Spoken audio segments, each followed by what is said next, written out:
एक छोटे से गांव में रामू नाम का एक गरीब किसान रहता था। उसके पास बहुत कम जमीन थी जिस पर वह दिन रात मेहनत करता था। हालांकि उसकी मेहनत के बावजूद फसल कभी अच्छी नहीं होती थी। एक साल गांव में बहुत भयंकर सूखा पड़ा और सब कुछ सूख गया। गांव के कई किसानों ने हार मानकर खेती करना छोड़ दिया था, लेकिन रामू ने अपनी हिम्मत नहीं हारी और डटा रहा।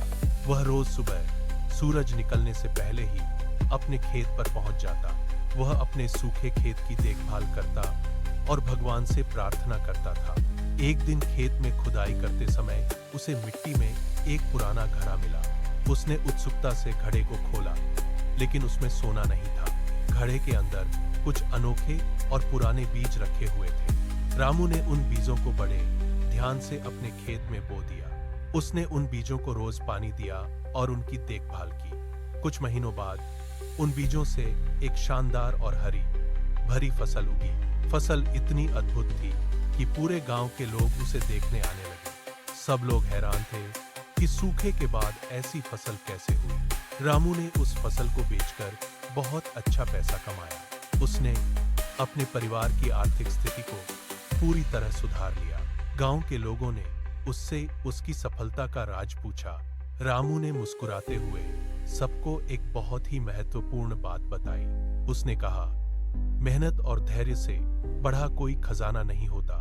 गांव वाले उसकी बात सुनकर दंग रह गए और सीख गए। रामू की लगन ने उसे न केवल अमीर बनाया बल्कि सम्मानित भी किया।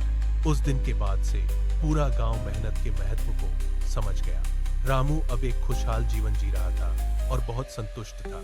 उसने साबित कर दिया कि कठिन समय में भी धैर्य रखना चाहिए। सच्ची लगन और मेहनत हमेशा फल देती है, चाहे समय कैसा भी हो। गांव में अब हर कोई रामू की तरह ही मेहनती बन गया। खेतों में फिर से हरियाली छा गई और खुशहाली लौट आई। रामू का छोटा सा खेत अब पूरे इलाके के लिए मिसाल बन गया। उसने अपनी मेहनत से बंजर जमीन को भी उपजाऊ बना दिया था। सफलता का असली मंत्र केवल काम करना नहीं बल्कि विश्वास रखना है। रामू की कहानी आज भी उस गांव में प्रेरणा देती है। धैर्य और परिश्रम का फल हमेशा मीठा और सुखद होता है। रामू ने दिखाया कि इंसान अपनी किस्मत खुद लिख सकता है। इस प्रकार रामू के जीवन में सुख और समृद्धि का वास हुआ।